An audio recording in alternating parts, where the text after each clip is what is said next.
وسلام على عباده الذين اصطفى أما بعد. قال الله تعالى في القرآن المجيد: أعوذ بالله من الشيطان الرجيم.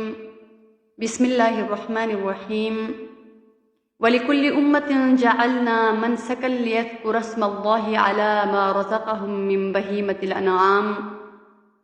وقال الله تعالى في مقام آخر: إنا أعطيناك الكوثر فصل لربك وانحر إن شانئك هو الأبتر. وقال الله تعالى في مقام آخر: إن صلاتي ونسكي ومحياي ومماتي لله رب العالمين. صدق اللہ العظیم. سبحان ربک رب العزة عما یصفون والسلام علی المرسلین والحمد للہ رب العالمین. اللہم صل علی سیدنا محمد وعلى آل سيدنا محمد وبارك وسلم.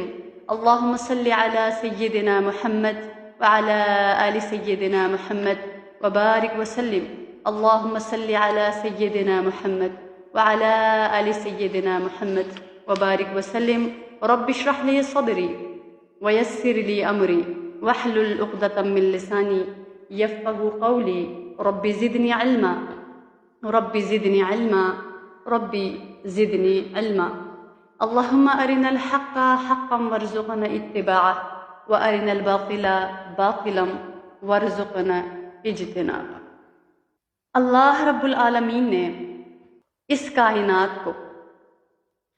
کائنات کا ذرہ ذرہ دو چیزوں سے ملا کر بنایا ہے، ایک روح، ایک جسم. یعنی ہر چیز کی ایک صورت ہے، ایک حقیقت ہے، ایک اس کا بدن اور ایک اس کی روح ہے. اور ہر بدن میں رب العالمین نے اس کے مناسب روح ڈالی ہے. جب حق تعالی کی توجہ کائنات کی طاقتوں اور جسم بنانے کی طرف متوجہ ہوئی تو یہی اصول سامنے رکھا گیا.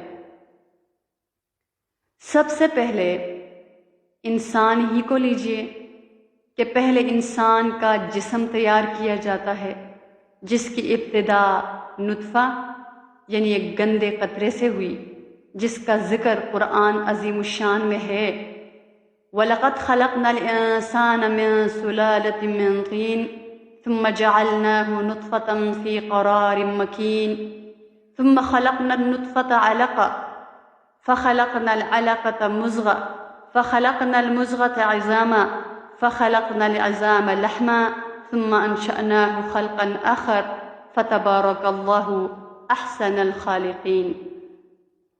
یعنی ہم نے انسان کو مٹی کے خلاصہ یعنی گندے قطرے سے بنایا، پھر ہم نے اس کو ہڈیاں اس کی بنائی، پھر ہم نے ان ہڈیوں پر گوشت چڑھا دیا، پھر ہم نے اس کو ایک دوسری ہی مخلوق بنا دیا. سو کیسی شان ہے اللہ کی جو تمام بنانے والوں سے بڑھ کر ہے. تو روح ڈالنے سے پہلے ڈھانچہ تیار کیا جاتا ہے. تو اس کی یہ بات ہمیں سمجھ آ گئی کہ اس کائنات کی کوئی بھی چیز ایک اصول ہے جس کو کہ سمجھنے کی ضرورت ہے کہ اللہ نے فرمایا کہ میں نے انسان کو کیسے بنایا. یعنی روح ڈالنے سے پہلے اس کی باڈی تیار کی جاتی ہے، جس کی تیاری میں زمین کی قوتیں بھی اس کی طرف متوجہ ہوتی ہے اور آسمان کی، ان سب کو ملا کر انسان کے جسم کو بنایا جاتا ہے. لہٰذا ایک اصول یہ ہم سامنے رکھیں کہ اس کائنات کی کوئی چیز باقی نہیں رہ سکتی جب تک بدن اور روح ملے ہوئے نہ ہوں. یعنی بدن کی بقا روح پر ہے. بدن اس لیے باقی ہے کہ روح ہے، اور روح کی بقا بدن پر ہے. روح اس لیے باقی ہے کیونکہ جسم ہے. اگر ہم نے بدن کو، جسم کو کسی طرح سے اس کو خراب کر دیا، اس کو پھوڑ کر خستہ حال کر دیا، تو وہ خود ہی قدرتی طور پر وہ خود ہی خراب ہو گیا، ایکسپائر ہو گیا، اور اس میں کوئی ساقت باقی نہ رہی. تو پھر اس میں روح نہیں ٹھہرتی بلکہ پرواز کر جاتی ہے، اس لیے کہ بدن ہی روح کو سنبھالے رکھتا ہے۔ تو انسان میں جب تک روح ہے تو وہ انسان ہے، ورنہ وہ بیکار ہے، وہ لاش ہے۔ پھر جس طرح بدن کے لیے روح ہے، اسی طرح بدن کے ہر حصے کے لیے ایک روح ہے جو اسی کے ساتھ رہ سکتی ہے، اور اس جز کو ختم کر دیا جائے، اس حصے کو ختم کر دیا جائے تو یہ روح بھی نہ رہے گی۔ یہ نہ ہوگا کہ اگر ایک حصے کو ختم کر دے تو اس کی روح کسی دوسرے حصے میں پہنچ جائے۔ مثال کے طور پر آنکھ ہے، اس کی روح قوت بینائی ہے، یعنی آنکھ کی جو روح ہے وہ دیکھنا ہے، آنکھ کی روح دیکھنا ہے۔ اگر آنکھ پھوڑ دی جائے تو یہ نہیں ہوتا کہ دیکھنے کی قوت ناک میں آ جائے، یعنی انسان آنکھوں سے ہی دیکھ سکتا ہے۔ اگر آنکھوں سے وہ اندھا ہے تو یہ نہیں ہو سکتا کہ وہ دیکھنے کی قوت اس کی ناک میں آ جائے، بلکہ یہ قوت ہی باقی نہیں رہتی۔ اسی طرح ناک ہے، اس میں سونگھنے کی قوت ہے۔ بالکل اگر ناک انسان کی خراب ہو جائے، یہ نہیں ہے کہ وہ قوت آ کے اس کے کان میں آ جائے۔ تو اس کا حاصل یہ ہے کہ اللہ تعالیٰ نے جس قدر چیزوں کو پیدا فرمایا ہے ان میں روح اور قوت بھی ساتھ ساتھ پیدا کر دی ہے، اور یہ دونوں مل کر کائنات کا حصہ بنتے ہیں۔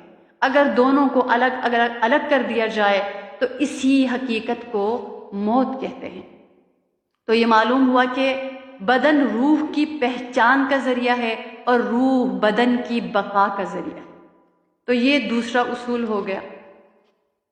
ایک اور اصول ہے کہ مثال کے طور پر اگر روح تک کوئی اثر پہنچانا چاہیں تو وہ بدن ہی کے ذریعے پہنچا سکتے ہیں۔ اس عالم میں کوئی ڈائریکٹ روح کو متاثر کرنے کا کوئی اور ذریعہ نہیں ہے۔ مثال کے طور پر انسان کو سردی لگ رہی ہے تو اس انسان کو اپنے لیے جو انتظام کرنا پڑتا ہے گرم رکھنے کے لیے، تو وہ اپنے ارد گرد کے ماحول کو گرم رکھتا ہے، اور وہ اس بدن کے ذریعے سے وہ جو گرمی کی تاثیر ہے اس کی روح تک پہنچتی ہے، پھر اس کی باڈی گرم ہو جاتی ہے۔ تو یہ اس کا مطلب یہی ہے کہ بدن روح دونوں مل کر وجود ہے، زندگی ہے، اور اگر دونوں میں سے ایک کو ختم کر دیا جائے تو دوسری چیز نہیں رہتی۔ مثال کے طور پر وضو، کہ ایک انسان وضو کرتا ہے تو یہ ایک صورت ہے، اور اسی وضو کی ایک روح ہے۔ اس کی صورت کیا ہے؟ خاص اس کی شکل ہے کہ ہم دور سے دیکھتے ہیں کہ بندہ ہاتھ دھو رہا ہے، پاؤں دھو رہا ہے، اپنا فیس واش کر رہا ہے، اس کو دور سے دیکھ کر بندہ کہہ سکتا ہے کہ یہ وضو کر رہا ہے۔ یہ اس کے لیے صورت ہے، اسی کو صورت کہا جاتا ہے۔ اور ایک ہے اس کی روح، اس کی روح ہے طہارت کو حاصل کرنا، تاکہ انسان دربار الہی میں حاضری کے قابل ہو سکے۔ اسی طرح نماز میں بھی کہ جو اس کی ایک بظاہر لگتا ہے کہ کوئی ایک انسان اٹھ رہا ہے، بیٹھ رہا ہے، کھڑا ہے، رکوع میں ہے، سجدے میں ہے، تشہد کی حالت میں ہے، تو دور سے بندہ دیکھتا ہے تو اس کو دیکھ کر کہہ سکتا ہے کہ یہ نماز پڑھ رہا ہے۔ تو یہ ہے اس کی صورت، لیکن اس کی ایک روح ہے اس نماز کی۔ اگر وہ روح اس کے اندر سے نکل جائے تو وہ نماز پریکٹس کے سوا کچھ نہیں ہے، اور اس کی روح کیا ہے؟ اللہ کے قرب کو حاصل کرنا اور اپنی عبدیت اور بندگی کا اظہار کرنا۔ ان صلاتی و نسکی و محیای و مماتی للہ رب العالمین، کہ جینا مرنا میری تمام تر عبادتیں، میری تمام تر قربانیاں رب العالمین کے لیے ہیں، اور اگر رب العالمین کے لیے نہیں تو سب کچھ ضائع ہے۔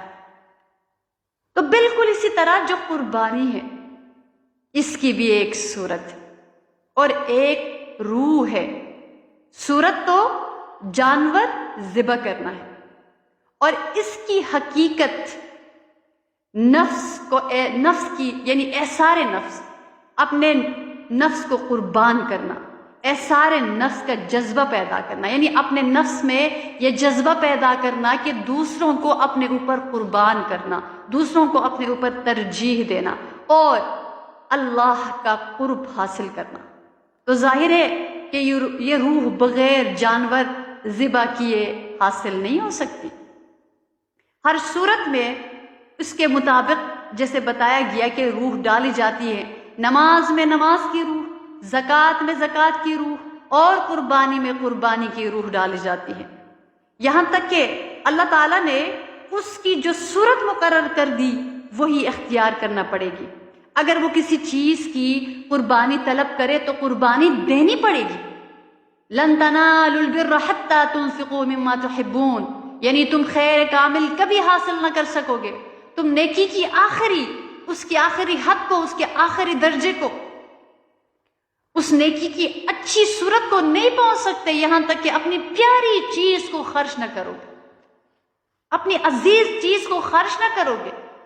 اور مال محبوب چیز ہے، مال میں سے بھی جانور زیادہ عزیز ہوتا ہے کیونکہ جاندار ہونے کی وجہ سے اس سے زیادہ محبت ہوتی ہے، اس لیے کہ اگر کوئی بے جان چیز ضائع ہو جائے تو آدمی دوسری وہ چیز بنا سکتا ہے، بخلاف جاندار کے کہ اگر وہ فنا ہو گیا تو دوسرا نہیں ملتا۔ اور یہ مال تو ایسی چیز ہے کہ فنا ہو کر ہی نفع پہنچاتا ہے۔ اگر کسی کے پاس ہزاروں لاکھوں پیسے اس کے پاس جمع لیکن وہ خرچ نہیں کرتا، وہ اس کو نفع نہیں پہنچا سکتے جب تک کہ اس کو وہ خرچ نہیں کرے۔ تو جب دنیاوی منافع اس کو خرچ کیے بغیر نہیں مل سکتا کہ دنیا میں بھی کوئی چیز لینا چاہے پیسے دے کر وہ چیز لینی پڑتی ہے اور اس کو نفع ملتا ہے۔ تو یہ سمجھ لیجئے گا کہ جب دنیا کی کوئی چیز بغیر کچھ خرچ کیے نہیں مل سکتی تو اللہ رب العالمین کی رضا جو اعلیٰ ترین نفع ہے اور وہ محبوبات قربان کیے بغیر، اپنی محبوب چیزوں کو قربان کیے بغیر کیسے حاصل ہو سکتا ہے؟ اور محبوبات کیا ہیں؟ عزیز چیزیں کیا ہیں؟ اللہ رب العزت نے فرمایا کہ اللہ رب العزت نے محبوب بنائی ہے، اللہ تعالیٰ نے چیزوں کی محبت انسان کے دلوں میں اتار دی ہے۔ زُيِّنَ لِلنَّاسِ حُبُّ الشَّهَوَاتِ، اور وہ کیا ہے؟ جان، مال، اولاد، عزت و آبرو، یہ عزیز ہے انسان کو، عزت بھی عزیز ہے، اولاد بھی عزیز ہے، جان بھی عزیز ہے، مال بھی عزیز ہے۔ اگر دنیاوی زندگی کو دیکھا جائے انہی چیزوں کے گرد وہ انسان گھوم رہا ہوتا ہے، انہی کے لیے دوڑ دھوپ ہے، انہی کے لیے صبح و شام ہے، انہی کے لیے مسائل ہے، انہی کے لیے آزمائش سہ رہا ہے، انہی کے لیے سب کچھ قربان کرنے کے لیے تیار ہے۔ تو اللہ فرماتے ہیں ان اللہ اشتری من المؤمنین انفسهم واموالهم بان لهم الجنہ، بے شک اللہ نے مسلمانوں کی جانوں اور مال کو جنت کے بدلے میں خرید لیا ہے۔ یعنی آپ کو ان میں سے ہر چیز لٹانی ہوگی تب کہیں بندگی کا اظہار ہوگا۔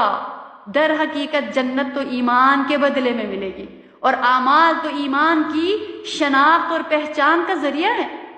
مثال کے طور پر جیسے عورتوں کو سونا چاندی سے محبت ہے، ہیرے سے محبت ہے، تو مثال کے طور پر اگر سونا خریدا جائے تو اس کو کسوٹی پر گھسا کر دیکھا جاتا ہے جو سنار ہوتا ہے، اگر وہ صحیح ہے تو اس کی قیمت ادا کرتے ہیں ورنہ نہیں۔ تو اس جگہ قیمت سونے کی ہوتی ہے، لکیروں کی نہیں، جو کسوٹی پر جو اس خاص چیز ان کے پاس ہوتی ہے اس پر اس کو رگڑا جاتا ہے، ان چیزوں کی قیمت نہیں ہے، وہ جو چیز رگڑی گئی ہے اس کی قیمت ہے۔ تو اسی طرح آخرت کے بازار میں جنت کے عوض ایمان کی قیمت ادا کرنا ہوگی، اور یہ ہمارے اعمال ان لکیروں کی طرح ہمارے ایمان کی پختگی کی علامت ہے۔ اس لیے جنت حاصل کرنے کی غرض سے ہمیں محبوبات نفس، یعنی جو ہمارے نفس کو محبوب چیزیں ہیں ان کو قربان کرنا لازمی ہے۔ اگر مال خرچ کرنے کا حکم ہو تو مال خرچ کریں، جان دینے کا حکم ہو تو جان نثار کریں، عزت کی ضرورت ہو تو وہ بھی قربان کریں۔ یہی عشق کی پختگی کی علامت ہے۔ اسی لیے ایک صحابی حضور اقدس صلی اللہ علیہ وسلم کی خدمت میں حاضر ہوئے اور عرض کیا کہ یا رسول اللہ صلی اللہ علیہ وسلم، مجھے آپ سے محبت ہے۔ نبی کریم صلی اللہ علیہ وسلم نے فرمایا کہ سوچ کر کہو کیا کہتے ہو۔ انہوں نے پھر یہی عرض کیا کہ نبی کریم صلی اللہ علیہ وسلم نے پھر وہی فرمایا کہ سوچ کر کہو کیا کہتے ہو۔ انہوں نے تیسری بار بھی یہی عرض کیا کہ مجھے آپ صلی اللہ علیہ وسلم سے محبت ہے۔ تو نبی کریم صلی اللہ علیہ وسلم نے فرمایا کہ پھر مصیبتیں جھیلنے کو، فقر و فاقہ کی زندگی بسر کرنے کو اور آفتیں جھیلنے کو تیار ہو جاؤ۔ اور ظاہر بات ہے کہ عاشق اپنی محبت کا ثبوت اس وقت تک نہیں دے سکتا جب تک کہ مصیبتیں نہ جھیلیں۔ اسی لیے اللہ نے فرمایا کہ کیا لوگوں کا خیال ہے محض آمنا کہنے سے ان کا چھٹکارا ہو جائے گا اور ان کی آزمائش نہ ہوگی؟ حالانکہ ہم نے آزمایا ان سے پہلے لوگوں کو، بس ضرور معلوم کریں گے اللہ سچے لوگوں کو اور ضرور معلوم کریں گے جھوٹوں کو۔ اللہ تعالیٰ آزماتے ہیں اور پھر دیکھتے ہیں میرے کون ہے اور غیر کون ہے، اپنے کون ہے اور پرائے کون ہے۔ یہ موقع بموقع ایسے حالات آتے ہیں، ایسی آزمائش ہوتی رہتی ہے یہ دیکھنے کے لیے کہ کھرا کون سا ہے، کھوٹا کون سا ہے، اپنا کون سا ہے اور پرایا کون سا ہے۔ تو کائنات میں جس طرح بدن کے لیے روح ہے، اسی طرح ہر چیز کی الگ الگ روح بھی ہے۔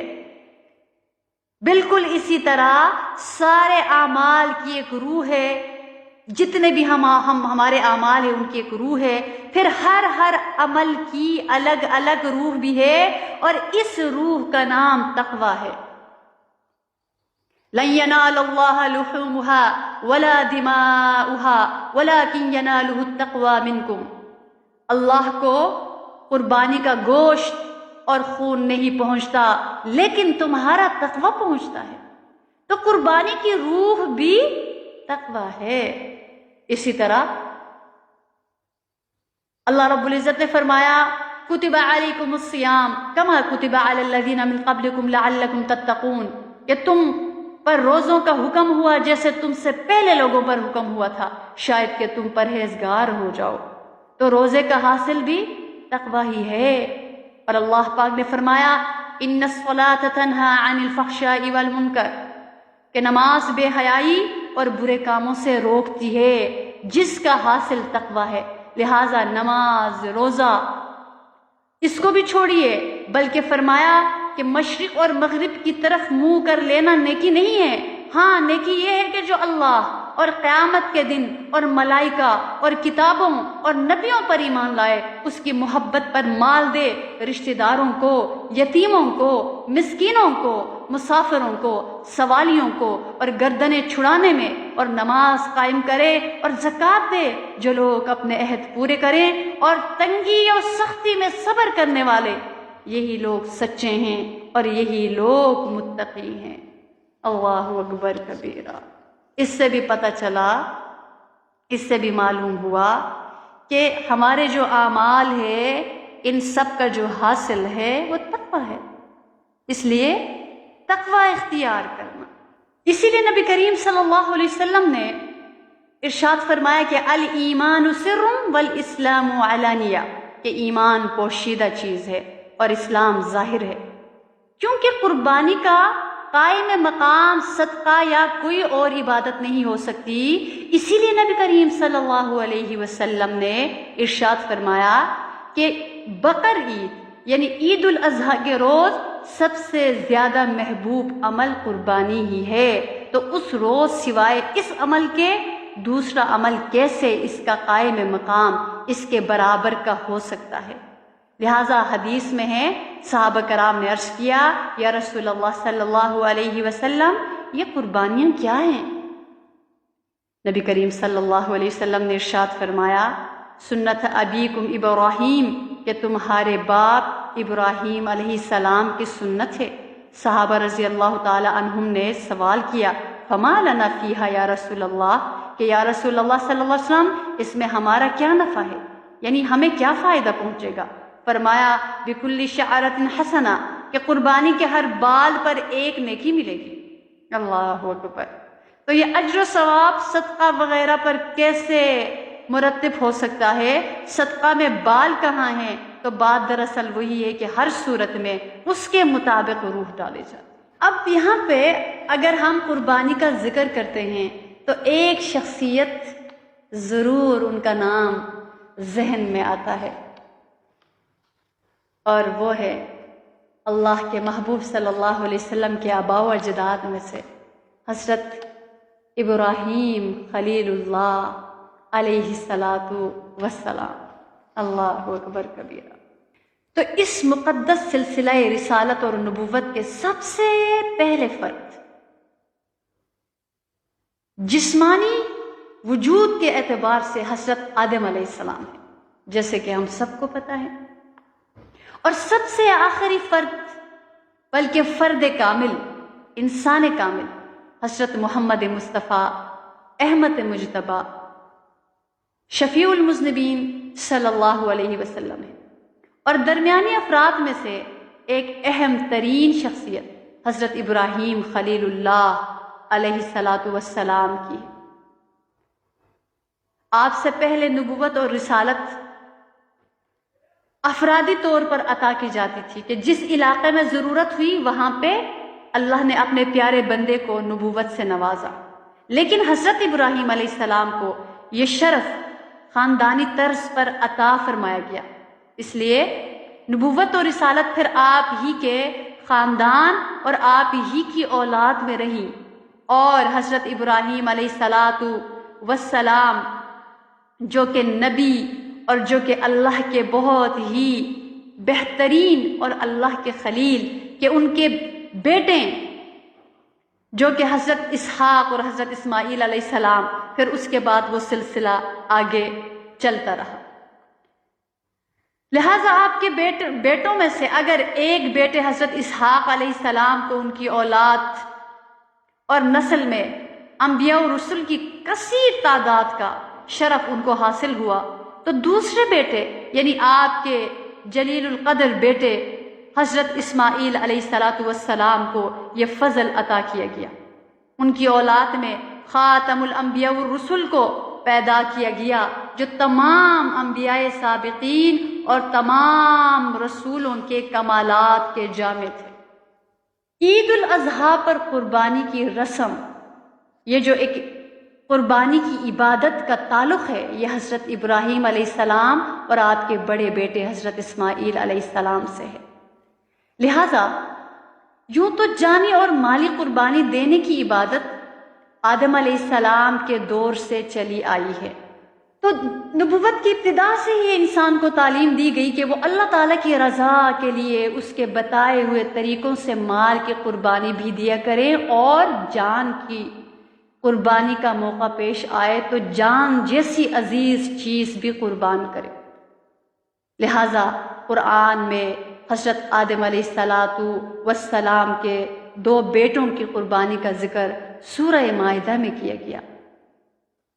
اللہ رب العزت فرماتے ہیں وَاتْلُ عَلَيْهِمْ نَبَأَ ابْنَيْ آدَمَ بِالْحَقِّ إِذْ قَرَّبَ قُرْبَانًا فَتُقُبِّلَ مِنْ أَحَدِهِمَا وَلَمْ يُتَقَبَّلْ مِنَ الْآخَرِ قَالَ لَأَقْتُلَنَّكَ قَالَ إِنَّمَا يَتَقَبَّلُ اللَّهُ مِنَ الْمُتَّقِينَ لَئِن بَسَطتَ إِلَيَّ يَدَكَ لِتَقْتُلَنِي مَا أَنَا بِبَاسِطٍ يَدِيَ إِلَيْكَ لِأَقْتُلَكَ إِنِّي أَخَافُ اللَّهَ رَبَّ الْعَالَمِينَ۔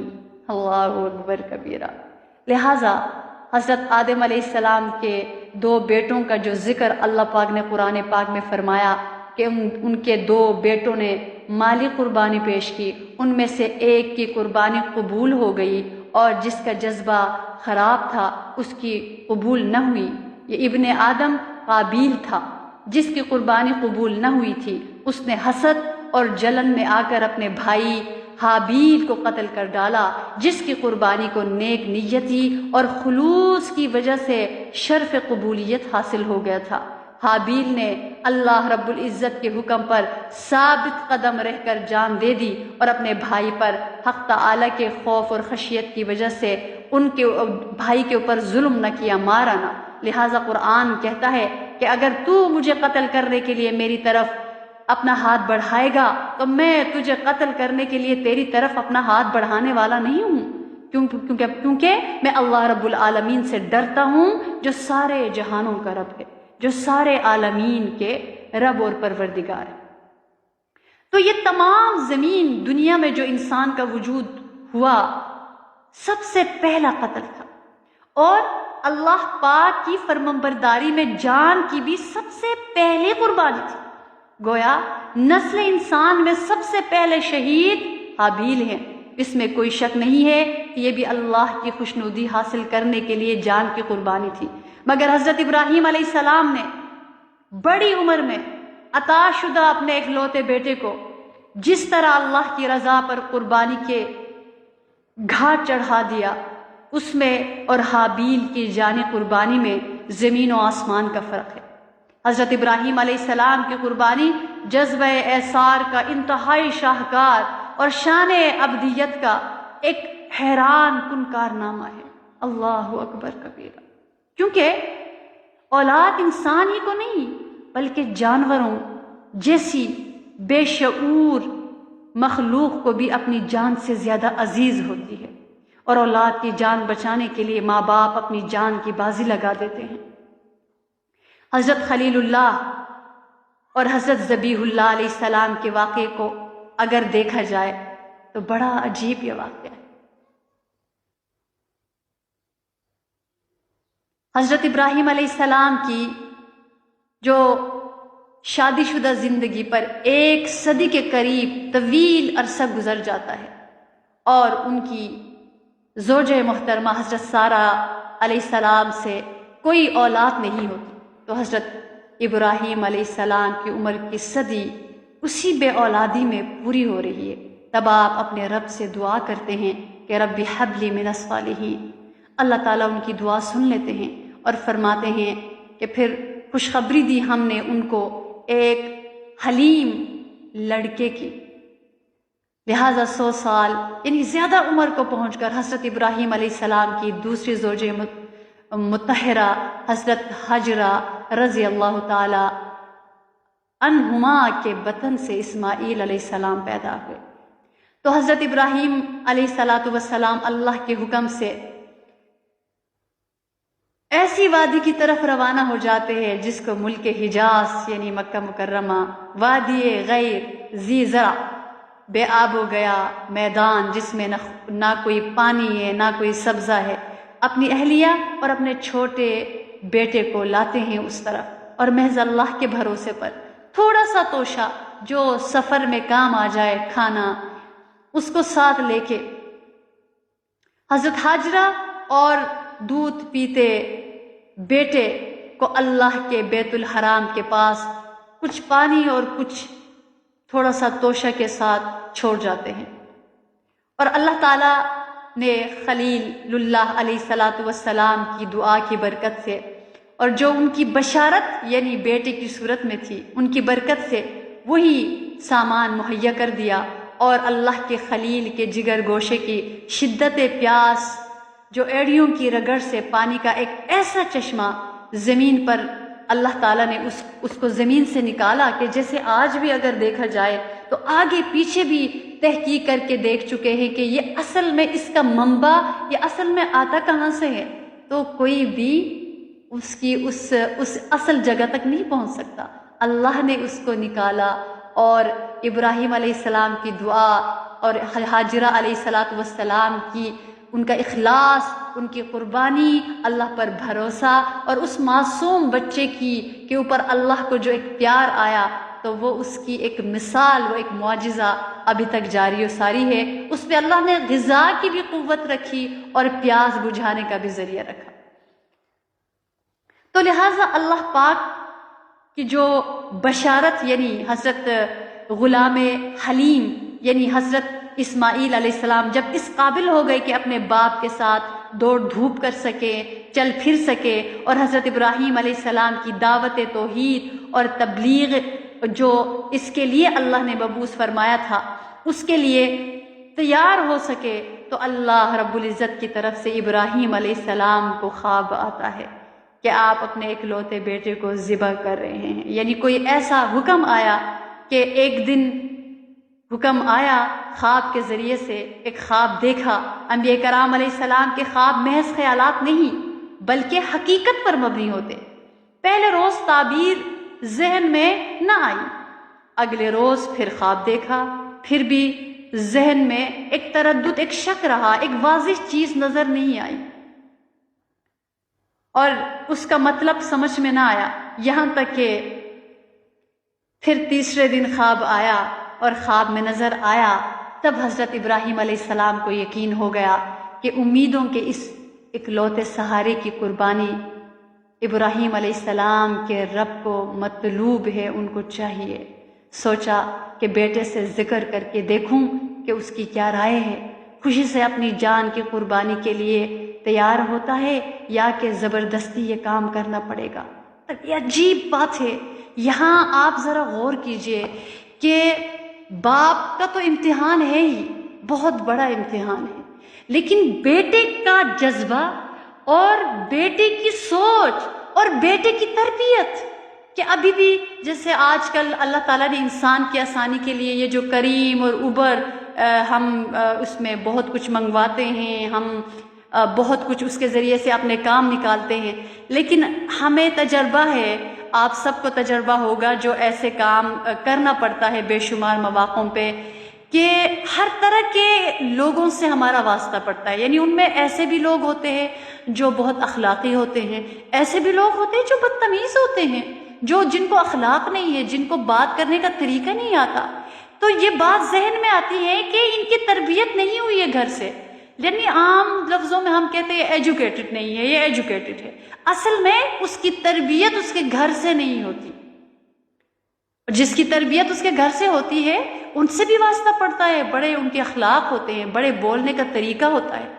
تو آپ یہاں سمجھ لیجئے گا کہ غور کیجئے گا، اور ہمارے لیے کتنا بڑا سبق کہ حضرت حاجر علیہ السلام نے اپنی اولاد کی تربیت کس طرح سے فرمائی تھی. کہ چھوٹے بیٹے ہیں، اس ایج کا بچہ، بے شک وہ اللہ کے نبی تو تھے نا، اور نبی کے بیٹے تو تھے نا، وہ چیز تو اندر تھی، لیکن بظاہر دیکھا جائے تو وہ ایسے جنگل بیابان میں ہے جہاں کوئی ایسا ذریعہ نہیں ہے، جو کوئی تربیت گاہ نہیں ہے کہ وہاں پہ جا کے اپنی تربیت کرا سکے. ایک ماں ہے، لیکن یعنی وہ کوئی ایک کہتے ہیں نا خاندانی انسان، کہ سبحان اللہ، ایک خاندانی بچہ، کہ کس طرح ان کی نفیس تربیت فرمائی، کہ وہ بچہ آگے سے کیا کہتا ہے، اور اللہ کو ان کی ادا، اس بچے کی گفتگو، اس عظیم انسان کی گفتگو کتنی پسند آئی. اللہ اکبر. تو ابراہیم علیہ السلام اپنے بیٹے سے پوچھتے ہیں. آپ تصور کیجئے گا جب بچہ تھوڑا سا بڑا ہو جائے اور چلنے پھرنے لگ جائے تو بہت پیارا لگتا ہے. بچہ بڑا ہو جائے، پھر اکلوتا ہو، پھر اللہ سے رو رو کر مانگا گیا ہو، اور پھر وہ بھی اللہ کا نبی ہو، وہ بچہ اللہ کا پیغمبر بھی ہو، وہ بچہ نبوت کا تاجدار بھی ہو. تھوڑا سا بڑا ہوا، چلنے پھرنے لگا، تو ایک دن وہی خواب آیا. اللہ فرماتے ہیں قرآن عظیم الشان میں، فلما بلغ معه السعي قال يا بني اني ارى في المنام، کہ ایک دن ابراہیم علیہ السلام نے کہا، اسماعیل بیٹے تو مجھے پیارا تو لگتا ہے، لیکن آج میں کیا کروں، کیونکہ پیغمبر کا خواب بھی وہی ہوتا ہے. ابھی خواب میں نے دیکھا کہ تو نیچے لیٹا ہوا ہے اور تیرے گلے پہ ابراہیم چھری چلا رہا ہے. اے بیٹے تیری کیا رائے ہے؟ تو قرآن نے اس کا پورا نقشہ یوں کھینچا ہے، فلما بلغ معه السعي، اسماعیل ذرا بڑے ہو گئے، قال یا بنیا، حضرت ابراہیم علیہ السلام نے کہا اے میرے بیٹے، انی ارا فی المنام، میں نے خواب میں دیکھا، کیا دیکھا؟ انی اذبحک، کہ میں چھری لے کر تیرے گلے پر چلا رہا ہوں، تجھے ذبح کر رہا ہوں۔ فانظر ماذا تری، میرے بیٹے تیری کیا رائے ہے؟ کیا تجھے میں ذبح کر سکتا ہوں؟ کیا تیرے گلے پہ چھری چلا سکتا ہوں؟ اللہ اکبر کبیر۔ امتحان پیغمبر علیہ السلام کا ہے، ایک طرف پیغمبر علیہ السلام اور دوسری طرف بھی پیغمبر، باپ بھی پیغمبر اور بیٹا بھی، دونوں نبی، دونوں پیغمبر۔ تو پیغمبر نے رو رو کر کہا اے اللہ مجھے بیٹا دے دے۔ بیٹا مل گیا، پہلے حکم ہوا اس کو جنگل میں چھوڑ دے، پھر حکم ہوا اس کے گلے میں چھری چلا۔ چھوٹا سا بیٹا، اکلوتا، اس کے گلے پر چھری چلانے کا حکم پروردگار کر رہے ہیں۔ کیا کرنا چاہیے؟ جب کہا فانظر ماذا تری، بیٹا بتا تیری کیا رائے ہے، تو کسی نے کہا، پدر، باپ کو کہتے ہیں، پدر بولا کہ بیٹا رات میں نے خواب دیکھا ہے، کتاب زندگی کا ایک نرالا باب دیکھا ہے، یہ دیکھا ہے کہ خود میں آپ تجھ کو ذبح کرتا ہوں، خدا کے حکم سے تیرے لہو سے ہاتھ بھرتا ہوں۔ اللہ اکبر۔ تو بیٹا کیا کہتے ہیں کہ ابا جان آپ نے خواب دیکھا ہے، جلدی کیجئے، اللہ کے حکم کی خلاف ورزی نہ ہو جائے۔ یہ معصوم بیٹا ہے، یہ بیٹے کی تربیت، اللہ کی ذات پر ایمان، اللہ کے حکم پر قربان ہونے کا جذبہ، کہ جلدی کیجئے باپ، میرے ابا جان آپ جلدی کیجئے۔ باپ چھری لے کر آئے، بیٹے کو زمین پر لٹایا، جہاں حاجی جا کر قربانیاں کرتے ہیں، مقام نہر پر بیٹے کو زمین پر لٹایا گیا۔ باپ چھری چلاتے ہیں، بیٹے کے گلے پر چھری چلاتے ہیں۔ باپ نے بیٹے کا منہ اوپر کر رکھا ہے، چند منٹوں کے بعد بیٹا اوپر منہ کر کے کرتے ہیں، اور باپ نے کہا بیٹا منہ نیچے کر لے، اس لیے کہ بیٹا تو زمین پر لیٹا ہے، میں بیٹھا ہوں، میرے ہاتھ میں چھری ہے، حکم اللہ کا ہے۔ تو شیطان نے آ کر حاجر علیہ السلام کے دل میں ایک بات ڈال دی کہ تو نے بیٹے کو سرما ڈال دیا، کپڑے پہنا کر تیار کر دیا، تجھے پتا ہے کہ ابراہیم علیہ السلام بیٹے کو کہاں لے کر گئے؟ حاجر علیہ السلام نے پوچھا کہاں لے کر گئے؟ تو ابلیس نے جواب دیا کہ ابراہیم بیٹے کے گلے پر چھری چلانے گئے ہیں۔ حاجر علیہ السلام نے کہا چھری کیوں چلے گی؟ ابلیس نے کہا ابراہیم علیہ السلام کہتے ہیں کہ اللہ کا حکم ہے۔ حاجر علیہ السلام نے کہا اگر اللہ کا حکم ہے تو پھر مجھ سے غلطی ہو گئی ہے، پھر تو مجھے بھی ساتھ جانا چاہیے تھا، تاکہ میں بیٹے کے ہاتھ پکڑ لیتی، میں بازو پکڑ لیتی، میں پاؤں پکڑ لیتی، اور میرے خاوند چھری چلاتے، میں بھی امتحان میں پاس ہو جاتی، وہ بھی امتحان میں پاس ہو جاتا، بیٹا بھی امتحان میں پاس ہو جاتا۔ اللہ اکبر کبیر۔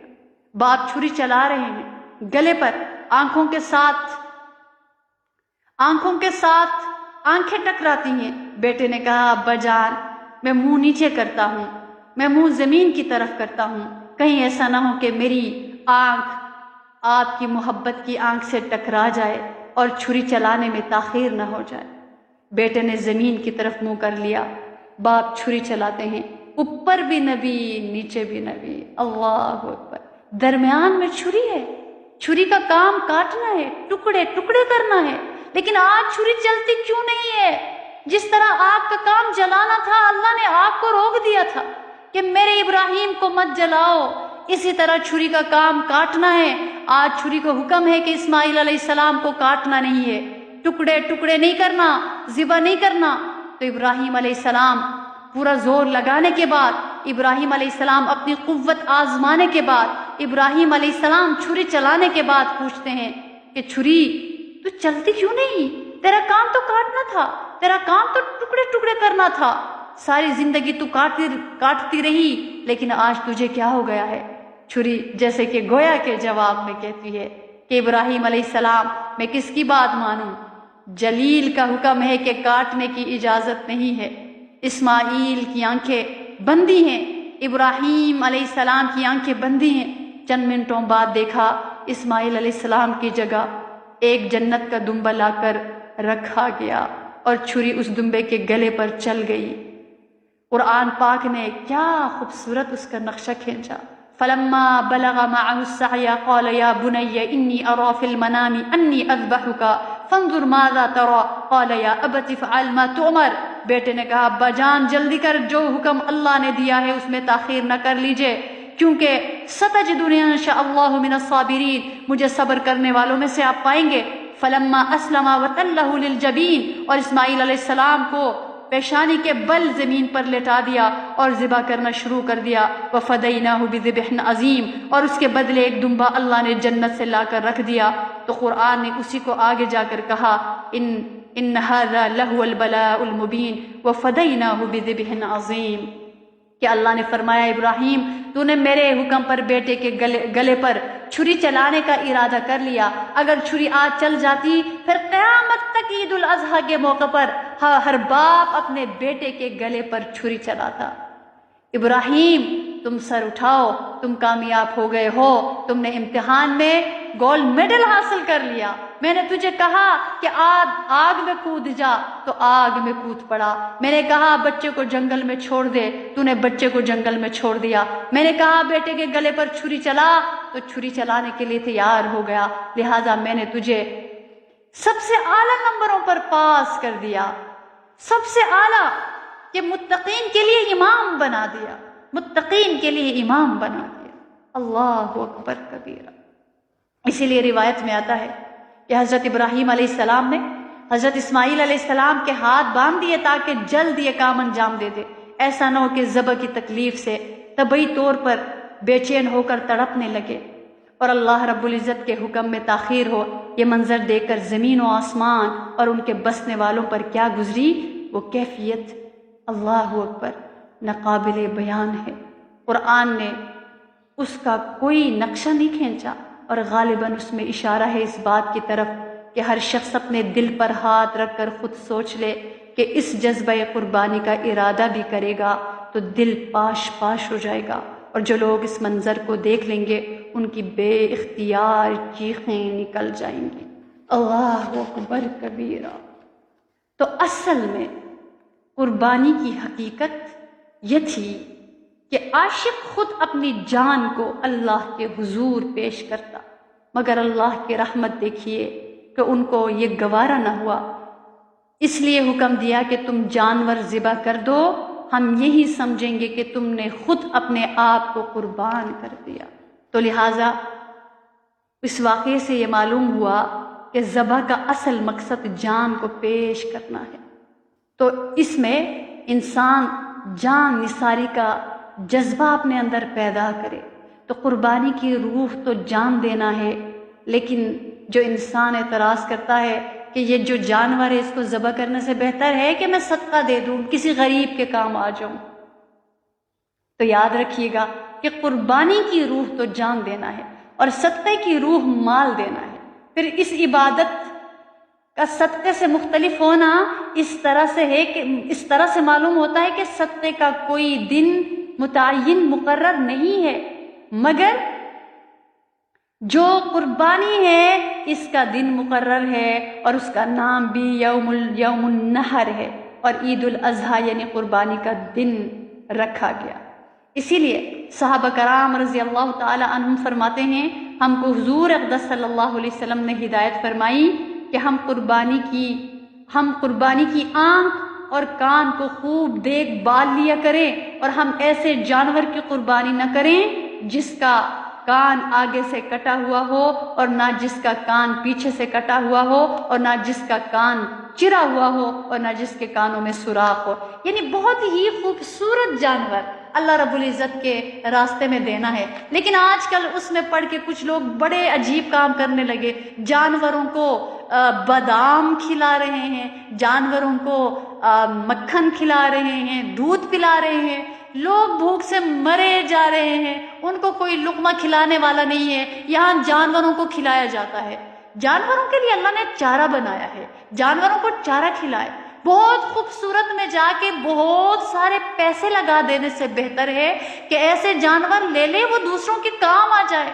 ایسے لوگ جن کے ہاں عام طور پر گوشت نہیں پکتا، تو ایسا ہو جائے کہ سب مل کر ایسے جانور لے لے جس کا زیادہ سے زیادہ گوشت آگے پہنچایا جا سکے، جو غریبوں کے ہاں گوشت پک سکے۔ مقصد یہی ہے، یہ نہیں ہے کہ بہت خوبصورت لے لیا، اب اس خوبصورت میں سے بھی اتنا گوشت نکلتا ہے، اور اگر اتنا خوبصورت نہیں لیکن وہ ہو ٹھیک ٹھاک ہو، صحیح سالم ہو، جو اس کی شرطیں ہیں اس کے مطابق ہو، تو پھر جو خواہ قیمت لگا کے بہت اوپر چلے جاتے ہیں، اگر اس کو مناسب حد میں رکھ کر اس کی جگہ 2 جانور بھی لے لے تو کتنے غریبوں کے کام وہ گوشت آ جائے گا۔ تو مقصد یہی ہے۔ تو حاصل یہ کہ اب یہ بات بالکل واضح ہو گئی کہ جس طرح کائنات کی ہر چیز میں ایک صورت اور ایک روح ہے، اسی طرح شریعت کے اعمال میں بھی ایک روح ہے۔ جیسے وہاں ہر صورت کی ایک خاص روح ہے جو دوسری صورت میں نہیں آ سکتی، اسی طرح یہاں پہ بھی ہر صورت میں ایک روح ہے، وہ دوسری کسی جگہ پہ نہیں جا سکتی۔ مثال کے طور پر نماز انسان پڑھتا ہے، عاجزی اور انکساری اس کے اندر آتی ہے، اور اس کو اسی صورت میں عاجزی اور انکساری کی صورت میں تقوی حاصل ہو جاتا ہے۔ روزے میں تزکیے کی صورت میں اس کو تقوی حاصل ہو جاتا ہے، جہاد میں بہادری کی صورت میں اس کو تقوی حاصل ہو جاتا ہے، صدقے میں خرچ، مال کو خرچ کرنے کی صورت میں، اور قربانی میں جان نثاری کہ اللہ کے لیے اپنا سب کچھ پیش کرنا، یہ تقوی اس کو حاصل ہو جاتا ہے۔ اب اگر ہم نے قربانی کی بجائے نماز پڑھ لی تو نماز سے عاجزی اور بندگی کا تقوی تو ملا، مگر قربانی کی صورت میں حاصل ہونے والا تقوی حاصل نہ ہوا۔ اگر کوئی شخص قربانی نہ کرے اور صدقہ دے دے تو قیامت کے دن اس کو صدقے کا ثواب مل جائے گا، مگر قربانی کا مطالبہ باقی رہے گا، اور یہ سوال ہوگا قربانی کیوں نہیں کی؟ یہ سوال اپنی جگہ پر باقی ہے۔ تو لہٰذا قربانی ایک الگ عمل ہے، اسی لیے قیامت میں ہر ایک عمل کی مختلف صورتیں ہوں گی۔ مثلا جو شخص مسجد بناتا ہے، مدرسہ بناتا ہے، اس کو جنت میں مکان ملتا ہے، اسی طرح خوبصورت جو وہ دنیا میں بناتا ہے۔ روزے دار کے لیے قیامت کے دن دسترخوان بچھایا جائے گا اور اللہ رب العزت اس کی جزا دیں گے۔ اسی طرح قربانی کے بارے میں فرمایا، قیامت کے دن قربانی کا جانور اپنے سینگوں، بالوں اور کھالوں کے ساتھ موجود ہوگا۔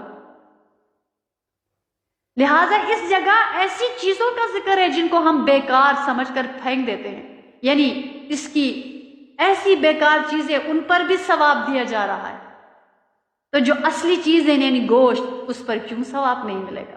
تو قربانی کا خون زمین پر گرنے سے پہلے، حدیث پاک کا مفہوم ہے، قربانی کا خون زمین پر گرنے سے پہلے وہ اللہ کے یہاں مقبولیت کا درجہ حاصل کر لیتا ہے۔ تو اس عمل کو کر کے اپنا دل ہم ٹھنڈا کرتے ہیں، تو یہ مقبولیت کا درجہ بھی قربانی کے ساتھ خاص ہے، اسی لیے اس کا بھی ہم اہتمام کریں۔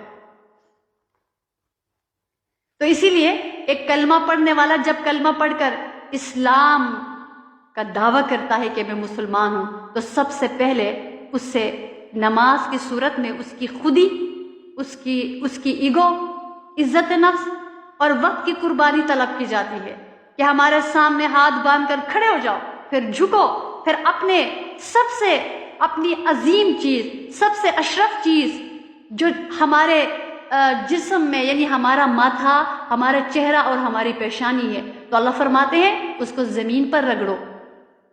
اور یہ کس لیے؟ تعظیم کے لیے۔ اس تعظیم کے ساتھ ساتھ ہر حالت میں زبان سے بھی ایسے کلمات کہتے رہو جس میں پورے اخلاص کے ساتھ اپنی نہایت ذلت کا اعتراف ہو اور ہماری انتہائی کبریائی کا اقرار ہو، اور روزانہ ایک مقررہ وقت کے لیے اس کو کرنا ہے۔ اسی طرح مختلف قسم کے ایسے اعمال ہیں کہ بعض کو ایک چیز کی قربانی گراں گزرتی ہیں۔ مثال کے طور پر ایک بندہ ہے، اس کے لیے نماز پڑھنا آسان ہے لیکن اس کے لیے پیسہ خرچ کرنا مشکل ہے، تو اللہ نے فرمایا یہ بھی کرنا ہے، یہ بھی کرنا ہے اور یہ بھی کرنا ہے، تاکہ مکمل بندگی نکھر کر میرے سامنے آ جائے۔ اسی طرح دیکھیے روزے میں جسمانی تکلیف کو برداشت کیا جاتا ہے، جو کہ ایک طرح سے جانی قربانی کی طرف یہ پہلا قدم ہے۔ اسی طرح اگر اس میں دیکھا جائے رمضان کے ساتھ ساتھ یہ قربانی جو ہے یہ بھی مطالبہ کرتا ہے کہ مال بھی دینا ہے، اور اگر جانور کو پال لیا، اس سے محبت ہو گئی تو اپنی اس محبت کو بھی قربان کرنا ہے۔ اور حج اس کے بعد ہے، تو حج کو بھی دیکھا جائے تو جانی مالی قربانی کے ساتھ ساتھ یہ بھی اللہ تعالیٰ ہم سے چاہتے ہیں کہ تم ایسی شکل اختیار کرو اور ایسا لباس پہنو، اور جس طرح دیوانے ہیں ان کی طرح چیخو، چلاؤ، بھاگو، جنگلوں میں مارے پھرو۔ جب یہ پانچوں قسم کی قربانی کر لو گے تو اس کا ثبوت مہیا ہو جائے گا کہ آپ نے جو اسلام کا دعویٰ کیا تھا اس میں آپ ایک درجے میں سچے ہیں۔ یہی وجہ ہے کہ ان قربانیوں کو اسلام کے ارکان قرار دیا گیا ہے، کہ اسلام کے ارکان ہے، ان کو کرنے میں بندگی بھی ہے، ان کو کرنے میں اللہ کی طرف سے اجر عظیم بھی ہے۔ تو اسی لیے اللہ رب العزت نے ابراہیم علیہ السلام سے یہی چاہا۔ حضرت ابراہیم علیہ السلام کو یہی خصوصی امتیاز حاصل ہے کہ آپ سے جو قربانی طلب کی گئی تھی وہ بھی ایسی ہی ممتاز الگ قسم کی تھی جس میں کوئی دوسرا آپ کے ساتھ شریک نہیں ہے۔ دوسروں سے مالی اور جسمانی مشقت کی قربانی طلب کی جاتی ہے، مگر آپ سے آپ کے بیٹے حضرت اسماعیل علیہ السلام کی قربانی طلب کی گئی کہ ہماری رضا کے حصول کے لیے، ہماری رضا کو حاصل کرنے کے لیے اپنے لخت جگر کے گردن پر اپنے ہاتھ سے چھری پھیر دیجئے۔ اللہ اکبر! معصوم بیٹے کا گلا اور شفیق باپ کی چھری، کس قدر کھٹن امتحان! یہ ہم سمجھتے ہیں کہ اس مرحلے پر کسی بھی باپ کو بیٹے کے متعلق جو ان کا ایک تعلق کی نزاکت ہے کہ باپ کے دل میں بیٹے کی کتنی محبت ہوتی ہے۔ اسی لیے مسلمان کامل، مسلم کامل حضرت ابراہیم علیہ السلام نے محض اپنے رب کو راضی کرنے کے لیے اپنے بیٹے کے گلے پر چھری پھیر دی، اور اس سے یہ بات کر دیا کہ تعلیم کہ اللہ کا جو حکم ہے اس میں بڑی سی بڑی مصلحت کو بھی قربان کرنا، اللہ رب العزت کی رضا کے جو حصول ہے اس میں اسماعیل علیہ السلام جیسے سعادت مند بیٹے کو بھی ذبح کیا جا سکتا ہے۔ تو اسلام نام ہی اس کا ہے کہ اللہ کی رضا کو حاصل کرنے میں عزت، شہرت، مذہب، جاہ، تن، من، دھن، جس چیز کی قربانی کی ضرورت پیش آئے تو اللہ چاہتے ہیں کہ وہ پیش کرو۔ اللہ کی رضا کا کوئی کسی بھی مال کا بدل ہو سکتا ہے، اللہ کی رضا کا کوئی بدل نہیں۔ اللہ کی رضا مل جائے، سارا جہاں ناراض ہو پروانہ چاہیے، مد نظر تو مرض یہ جانانا چاہیے۔ تو یہ جو مال، جاہ اور شہرت، عزت، یہ اللہ کی رضا کا یہ کیا بدل بندی؟ عالمین کی کوئی چیز بھی اس کا بدل نہیں بن سکتی، پورے عالم کا مجموعہ بھی اس کی قیمت اور بدل نہیں ہے جو اللہ کی رضا کی صورت میں انسان حاصل کرتا ہے۔ اسی قیمت کے پیش نظر حضرت ابراہیم علیہ السلام نے اپنی سب سے قیمتی پونجی، اپنا سب سے قیمتی مال اللہ کے راستے میں قربان کر دیا۔ اللہ رب العالمین کو باپ بیٹے کی طرف سے تسلیم و رضا کے اس انتہائی بلند کردار کا اظہار کرنا نہایت ہی پسند آیا۔ مقصد امتحان تھا سو ہو چکا۔ شفیق باپ نے اپنے معصوم بیٹے کے گلے پر پوری قوت سے چھری کو چلایا۔ عالمین حیران رہ گئے، عالمین کی مخلوقات۔ ابراہیم علیہ السلام کے رب نے شفقت کی نگاہ ڈالی، غیر محسوس طور پر اسماعیل علیہ السلام کو نکال کر ان کی جگہ پر ایک دمبا لٹا دیا، اور اللہ نے اس کو قربان کر دیا۔ اللہ اکبر کبیرہ! اس سے آپ اندازہ لگا لیجیے گا، اس سے آپ اندازہ لگا لیجیے۔ اسی لیے اللہ پاک نے قرآن مجید میں بھی اس کا ذکر فرمایا ہے کہ اس میں حکمت کیا ہے یا اس کی روح ہے وہ کیا ہے۔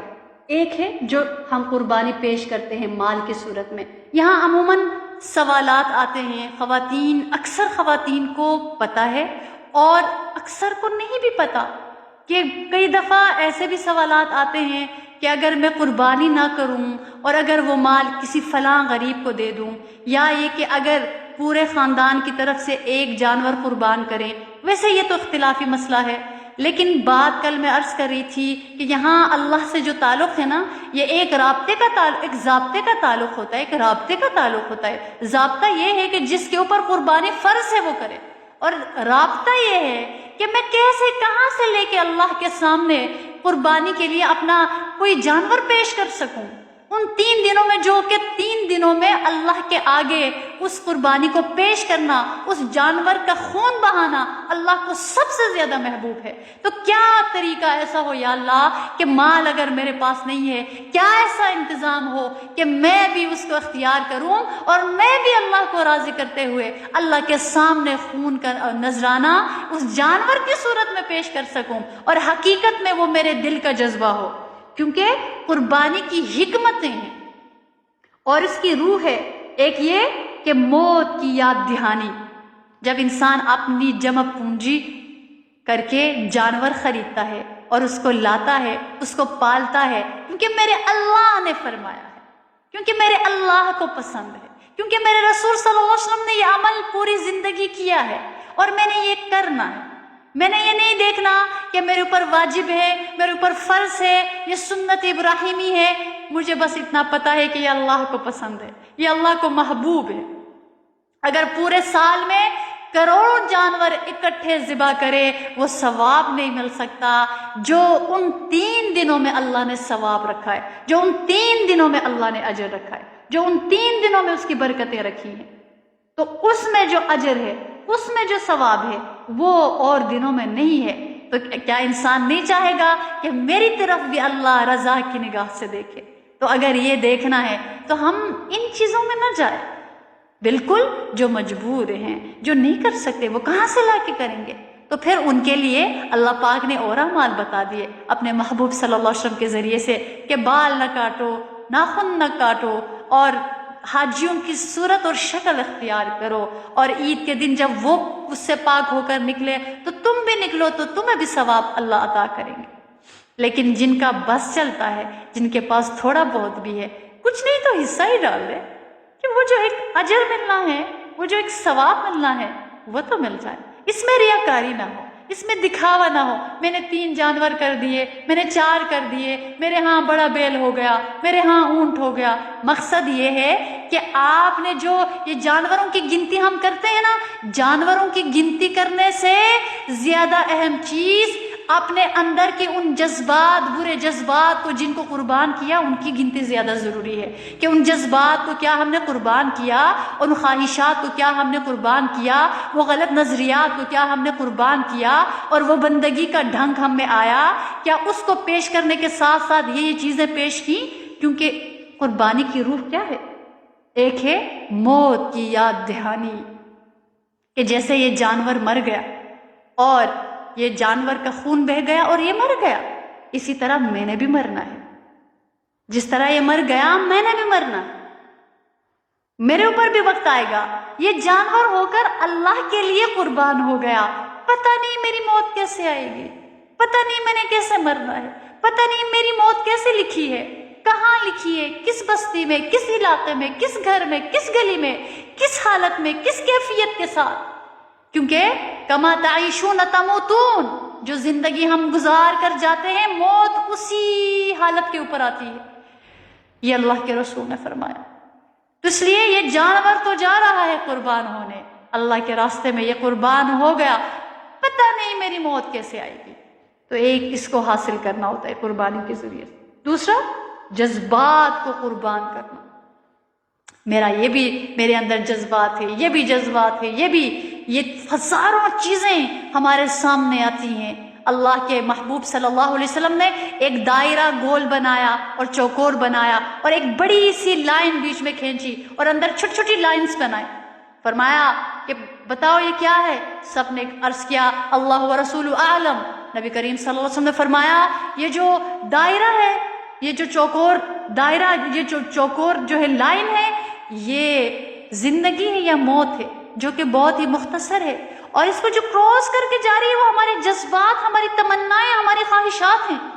جن کی اس کا کوئی اینڈ نہیں، کوئی اختتام نہیں ہے، اور اندر جو چھوٹی چھوٹی لائف سے وہ پریشانیاں، بیماریاں، مشکلیں، آزمائشیں، تو انسان ادھر اس کی زندگی ہے، ادھر اس کے خواب ہے۔ تو جذبات کو قربان کرنا، برے جذبات کو قربان کرنا۔ آج جانور پر چھری چلائی، میں نے نیک جذبات کو لینا، برے جذبات کو قربان کرنا ہے، تو جذبات کی قربانی۔ اور تیسری بات، ہم سب اللہ کے لیے، ان صلاتی و نسکی و محیای و مماتی للہ رب العالمین، انا للہ و انا الیہ راجعون، کہ میں تو اللہ کے لیے، ہم تو اللہ کے لیے ہے اور اللہ کی طرف لوٹ کر جانا ہے۔ بے شک میری ان صلاتی، بے شک میری نماز، و نسکی میری قربانی، و محیای و مماتی اور میرا جینا مرنا، للہ رب العالمین، رب العالمین کے لیے ہے۔ میری زندگی رب العالمین کی امانت، میری موت ان کے لیے، میری نمازیں ان کے لیے، میری قربانیاں ان کے لیے، میرا مال ان کے لیے، میری طاقت ان کے لیے، میری بصارت ان کے لیے، میری سماعت ان کے لیے، میری گویائی ان کے لیے، میرے جذبات ان کے لیے، میری تمنائیں ان کے لیے، میری خواہشات ان کے لیے، میری پوری قوتیں ان کے لیے، میری جوانی ان کے لیے، میری خوبصورتی ان کے لیے، میرا لباس، میرا سب کچھ، میرا گھر بار، میری زندگی، میرا وجود، میرا سب کچھ میرے رب کے لیے۔ یہ ہے قربانی کی روح، یہ ہے قربانی کی روح۔ کیا یہ ہے ہمارے اندر؟ تو ابھی آگے وہ دن آ رہے ہیں، اللہ ہمیں توفیق دے، پھر کچھ کریکشن کرائیں، ہم دیکھیں ہمارے اندر ایگو بہت ہے، حسد بہت ہے، کینہ بہت ہے، تکبر بہت ہے۔ کیا ان کو قربان کریں گے ہم؟ نہیں، ہم ان کو قربان نہیں کرتے۔ ان کو قربان کرنا ہے۔ اللہ اس کے پیچھے کیا چاہ رہے؟ اسماعیل علیہ السلام کو قربان کرو، تاکہ اے ابراہیم تیرے دل کی وہ ساری تمنائیں جو کہ پہلے ہی اللہ کے لیے تھی، کہ اگر کہیں ہے بھی، اے ابراہیم تو میرے خلیل ہے، تو حاضر ہو جا میرے لیے، یہ تیرے جگر گوشے کو، جگر کے ٹکڑے کو میں نے لینے کے لیے کہا، میرے لیے خون بہاؤ، میرے لیے خون بہاؤ۔ تو اللہ نے کیا چاہا کہ یہ دل میرا ہو، یہ میرے لیے مجھے ترجیح کس قدر دیتے ہیں، اپنی اولاد کو کس قدر دیتے ہیں، یہ آزمائش آتی ہے۔ تو اس وقت انہوں نے کہا ان صلاتی و نسکی و محیای و مماتی للہ رب العالمین۔ اللہ آپ کو کیا لگا کہ اسماعیل کی محبت میرے اوپر غالب آ گئی؟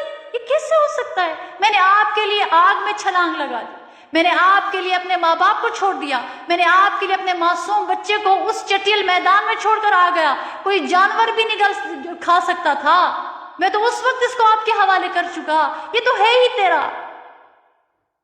یہ کیسے ہو سکتا ہے کہ میں اس کو قربان نہ کروں؟ یا اللہ آپ کے لیے میرا سب کچھ قربان ہے۔ تو تیسری بات کہ ہم سب اللہ کے لیے ہے، اور چوتھی بات ساری خواہشات کو قربان کرنا، جو کہ اور سب سے بڑی خواہش کو قربان کرنا جو کہ کسی طرح ہمارے اندر پھر رہی ہے، جو اللہ کی نظروں سے خاص طور پر گرانے کا ذریعہ بنتی ہے۔ وہ کون سی خواہش، کون سی خواہشات ہیں؟ ان کو ترک کرنا، بتوں کو چھوڑ، تخیل کے ہو کے پتھر کے، تو خواہشات کو قربان کرنا، روندنا، پاؤں رکھنا۔ یہ نہیں ہوتا کہ چھوڑنے سے تکلیف نہیں ہوگی، دنیا میں کتنی تکالیف اٹھاتے ہیں ہم اپنے گھر بار کو بسانے کے لیے کتنی تکالیف اٹھاتے ہیں، اور ایک بندہ اپنا گھر سیٹ کرنے کے لیے کتنی مشقت اٹھاتا ہے، اپنی جاب، اپنا بزنس بنانے کے لیے کتنی تکالیف اٹھاتا ہے، دنیا میں اپنی پہچان بنانے کے لیے کتنی مشقتیں اٹھاتا ہے، مار کھاتا ہے۔ تو اللہ کے لیے اپنی خواہشوں کو ترک کرنا۔ اور پانچویں بات، اللہ کے دوستوں کا امتحان ہونا ضروری ہے، اور اس میں سرخرو ہونے والوں کو رب کریم امامت سے نوازا کرتے۔ اگر کچھ بھی نہیں ہے، کوئی عیب، کوئی غلطی، کوئی قصور، کوئی خطا، کچھ بھی نہیں ہے، تو اللہ اپنے دوستوں کا امتحان لینا چاہتے ہیں۔ امتحان لینے کے ذریعے سے اگر وہ اس امتحان میں پاس ہو جائیں، سرخرو ہو جائے، تاکہ اس کو امامت مل سکے، اس کو عزت مل سکے، اللہ کی ولایت مل سکے، اللہ کے قرب کا مقام مل سکے، اللہ کے ہاں عزت کی جگہ مل سکے، اللہ کی محبت مل سکے جس کو کہ مانگتا ہے ایک انسان۔ کیونکہ ظاہر ہے انسان ہمیشہ اپنی محبت کو ترجیح دیتا ہے۔ کیا مجنون لیلا کے لیے مار نہیں کھاتا تھا؟ کیا لیلا مجنون کا جو قصہ ہے جس میں بتایا جاتا ہے کہ ہاں مجنون کو مارا جاتا تھا، اس کو گالیاں دی جاتی تھی، اس کو گرایا جاتا تھا، وہ بھوکا پھرتا تھا، پیاسا پھرتا تھا، لیکن کبھی بھی کسی نے لیلا کے بارے میں اس کو بدظن نہیں کیا۔ اور ایک ہم لیلائیں بناتے ہیں، ادھر سے کوئی غلط چیز آ گئی، ادھر سے ناراض ہو گئے، ادھر سے اللہ کی طرف سے آزمائش آ گئی، ادھر سے ہم بدگمان ہو گئے اللہ سے۔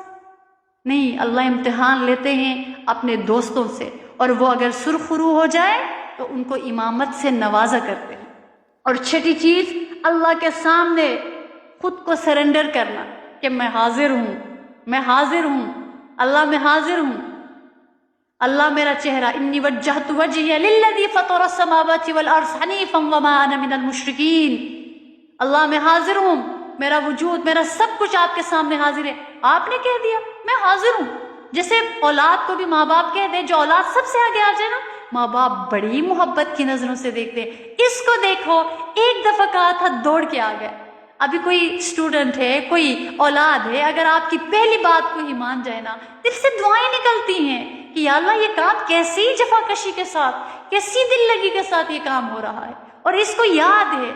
اور ایسے بھی ہوتے ہیں بعض کو ہم کام کہہ کے پرسکون ہو جاتے ہیں، ایسے بھی ہوتے ہیں جن کو کام کہہ کے 100 دفعہ یاد دلانا پڑتا ہے، کیونکہ یہ وہ ہیں، یہ وہ ہیں۔ تو اللہ کے بھی ایسے بندے ہوتے ہیں، تو وہ سرنڈر کرنا، خود میں نے سب کچھ، اپنا سب کچھ آپ کے آگے پیش کر دیا، یہ لے لیجئے میرے اللہ، میرا سب کچھ تیرا ہے۔ اور اللہ کے سامنے سر جھکانا کہ جیسے میں نے سجدہ کیا، میں نے رکوع کیا، میری زندگی کی ساری کتاب، ساری کہانیاں تیرے سامنے، میرا سارا وجود تیرے سامنے، میرا یہ ماتھا تیرے آگے، میرا یہ دل، میرا یہ وجود تیرے آگے جھکتا ہے، میرا باطن تیرے آگے جھکا ہوا، میرا ظاہر تیرے آگے جھکا ہوا۔ یا اللہ میں جھک گیا، یا اللہ میں جھک گئی۔ اللہ اکبر کبیرہ۔ اور ہر سال اس سبق کو یاد رکھنا، دہرانا کہ وقت پڑنے پر اپنا خون بھی راہ خدا اور دین کے لیے بہائیں۔ یہ نیت رکھنا، جہاد کی نیت، اللہ کے لیے قربان ہونے کی نیت، اللہ کے کلمے کو بلند کرنے کی نیت، یہ نیت ہونی چاہیے۔ اور یہ نیت ہوگی تو اللہ رب العالمین، اللہ نیتوں کو قبول فرماتے ہیں، جذبات کو قبول فرماتے ہیں، خواہشات نیک ہو قبول فرماتے ہیں، اللہ رد نہیں فرماتے۔ اس لیے قرآن مجید میں فرمایا وَلِكُلِّ أُمَّةٍ جَعَلْنَا مَنْسَكًا لِيَذْكُرُوا اسْمَ اللَّهِ عَلَى مَا رَزَقَهُم مِّن بَهِيمَةِ الْأَنْعَامِ، اور ہم نے ہر امت کے لیے قربانی کرنا اس لیے مقرر کیا کہ وہ ان جانوروں پر جو ہم نے ان کو دیے ہیں اللہ کا نام لے، اللہ کا نام لے۔ اس لیے فرمایا نا فَلَمَّا أَسْلَمَ وَتَلَّهُ لِلْجَبِينِ، اللہ اکبر۔ اور اللہ پاک نے ایک اور جگہ فرماتے ہیں کہ وَتَرَكْنَا عَلَيْهِ فِي الْآخِرِينَ، کہ ہم نے اس سنت ابراہیمی کو آنے والے مسلمانوں کے لیے لازم کر دیا۔ لہٰذا نبی کریم صلی اللہ علیہ وسلم سے جب قربانی کی اصل کے بارے میں پوچھا گیا تو انہوں نے یہی فرمایا سنت ابیکم ابراہیم۔ اور اللہ پاک نے قرآن پاک میں فرمایا فَصَلِّ لِرَبِّكَ وَانْحَرْ، بس نماز پڑھ لیجئے اپنے پروردگار کے لیے اور قربانی کیجئے۔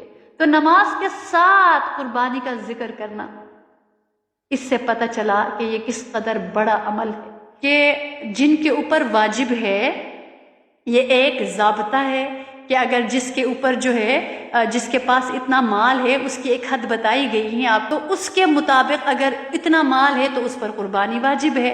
اور ایک ہوتا ہے کہ اس پر قربانی نہیں ہے، یہ سنت ابراہیمی، اگر اس کے اوپر یہ چیز نہیں ہے لازم، تو پھر یہ دیکھے کہ اگر میرے پاس اتنا مال ہے، میں اس کو چلیے جمع کر کے اللہ کے لیے، اللہ کے راستے پہ خود بہاؤں، یہ تو پھر رابطہ ہے، یہ تو پھر محبت ہے۔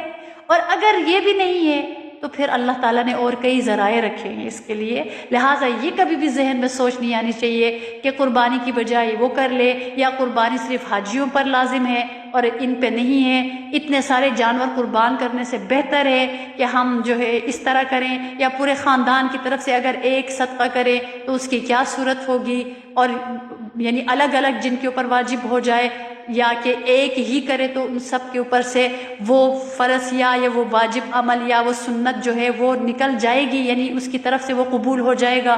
تو بات یہاں یہی جو میں بار بار عرض کر رہی ہوں کہ اگر محبت ہے تو جس کو اللہ نے ایک گھر کے 5 لوگوں کو استطاعت دے رکھی ہے تو سارے کے سارے پیش کریں.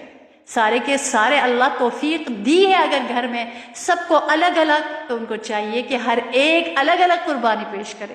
اگر نہیں، اگر ایک پر واجب ہے باقیوں پر نہیں، ایک پر لازم ہے باقیوں پر نہیں، تو پھر اسی طرح ہے.